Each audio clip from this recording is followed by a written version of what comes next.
전국적으로 확진자 수가 역대 최고치를 갱신했습니다. 부산 지역에서도 24일 0시 기준 120명이 신규 확진됐습니다. 네, 석 달쯤 전에도 118명을 기록하기도 했었는데요.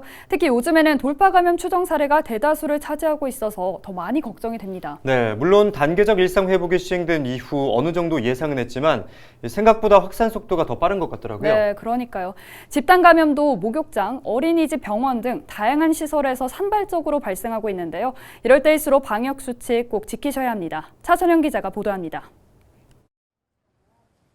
24일 부산 신규 확진자 수는 120명으로 일주일 만에 세 자릿수를 다시 기록했습니다.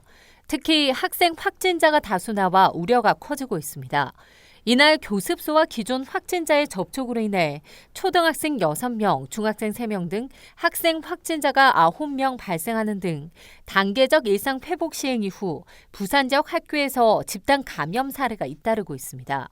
11월 초 초등학교 특별활동 수업을 진행한 강사가 확진된 이후 수업을 들은 학생들이 무더기로 집단 감염됐고 이틀 전 연제구 중학교에서도 학생 확진자가 다수 발생했습니다. 부산시는 12세에서 17세 이상 청소년들의 백신 접종을 권장하고 나섰습니다. 애초에는 12세에서 17세 접종이 자율상이었다가 지금 중수본, 방대본에서 또 그 상을 좀 바꾸어서 권고사항으로 바꾸었습니다. 그래서 12세에서 17세 사이의 연령대는 될 수 있으면 접종을 맞아주시는 게 필요할 것 같습니다.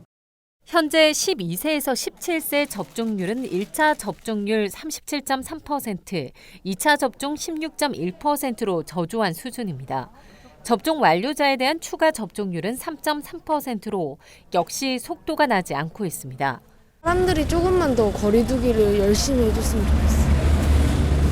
그리고 마스크도 잘 써야 되는 상황인 것 같고 백신도 다 맞아줬으면 좋겠고.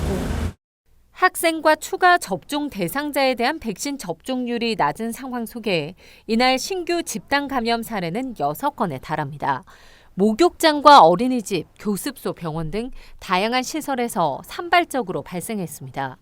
또 동일 집단 격리 중인 부산진구 한 종합병원에서는 종사자 4명, 환자 9명, 가족 접촉자 8명 등 21명이 추가로 확진돼 관련 누적 확진자 수가 59명으로 급증했습니다. 부산 보건당국은 대부분의 집단 감염 사례가 확진자와 접촉 여부를 모르는 유증상자로부터 시작되는 만큼 가벼운 증상이라도 코로나19 진단검사를 받아야 한다고 강조하고 있습니다. 현재 부산 지역 위중증 환자는 23명으로 70대가 14명, 60대 3명, 30대 이하 3명으로 나타났습니다. 헬로티비 뉴스 차선영입니다.